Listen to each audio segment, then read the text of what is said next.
السلام عليكم ورحمة الله. الحمد لله رب العالمين، والصلاة والسلام على نبينا محمد وعلى آله وصحبه أجمعين. مرحبا بكم جميعا. في حديث للنبي صلى الله عليه وسلم أنه قال لأبي ذر: أتدري أين تذهب؟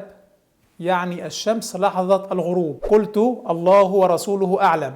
قال: فإنها تذهب حتى تسجد تحت العرش. يقول الملحد: كيف تسجد الشمس تحت العرش؟ في البداية، العرش هو سقف المخلوقات جميعا كما هو معلوم في دين الإسلام، وبالتالي فالشمس تحته في كل وقت. طيب، ما معنى تذهب فتسجد؟ هذا لا يعني الانتقال عن مدارها أو عن فلكها الخاص بها. يقول البيهقي: وليس في سجودها لربها تحت العرش ما يعوقها عن الدأب في سيرها والتصرف لما سخرت له.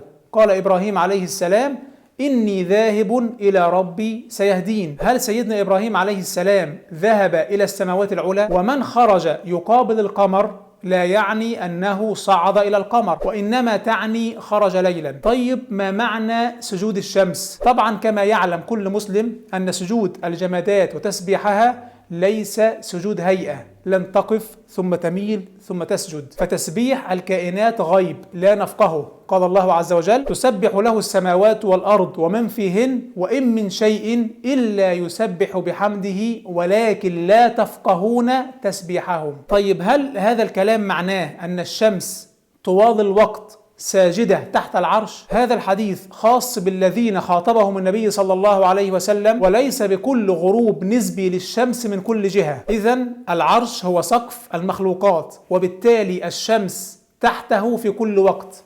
سجود الشمس ليس سجود هيئة، وإنما تسبيح لا نعرف طبيعته، وليس في سجودها انتقال عن مسارها الذي سخرت له. لكن السؤال المهم الآن: هل النبي صلى الله عليه وسلم كان يعلم أن الشمس إذا غربت من عندهم تشرق في مكان آخر؟ نعم، وقد ورد هذا الأمر في حديث، وإن كان في سنده نظر، إلا أن المتن صحيح في أعلى درجات الصحة، فهذا خبر لا يعرفه إلا نبي. قال النبي صلى الله عليه وسلم عن الشمس: هي على رسلها لا تبرح ولا تزول، تغرب عن قوم وتطلع على قوم، فقوم يقولون غربت وقوم يقولون طلعت. طيب، نقطة أخرى: هل نسبة الغروب والشروق إلى الشمس نسبة صحيحة؟ يعني هل الشمس تغرب حرفيا أو تشرق حرفيا؟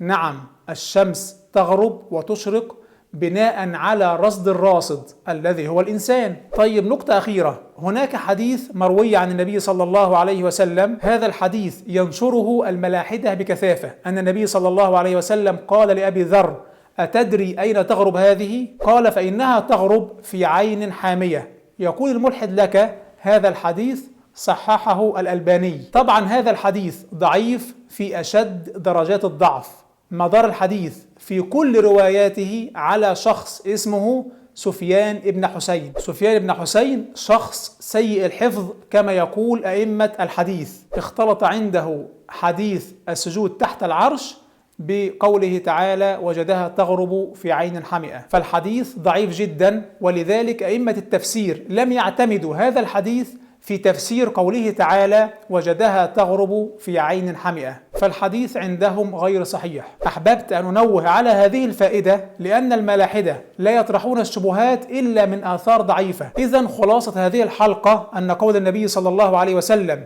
في سجود الشمس تحت العرش أن العرش هو سقف المخلوقات، وبالتالي الشمس تحته في كل وقت، وأن سجودها غيب لا نعرف طبيعته، ليس سجود هيئة، وليس في سجودها ما يعوقها عن الخروج عن مسارها. كما قال إبراهيم عليه السلام: إني ذاهب إلى ربي سيهدين، فهذا لم يعني أنه انتقل إلى السماوات العلى. طبعا هذه الشبهة على بساطة الرد عليها، إلا أنها من أشهر الشبهات التي يروجها الملاحدة. ولذلك أقول دائما على الشاب المسلم أن يتسلح بالعلم، لأننا في زمان يحاول الملاحدة المكر بكل الطرق ليفتنوك عن دينك. نسأل الله عز وجل الثبات والسداد حتى الممات، والسلام عليكم ورحمة الله.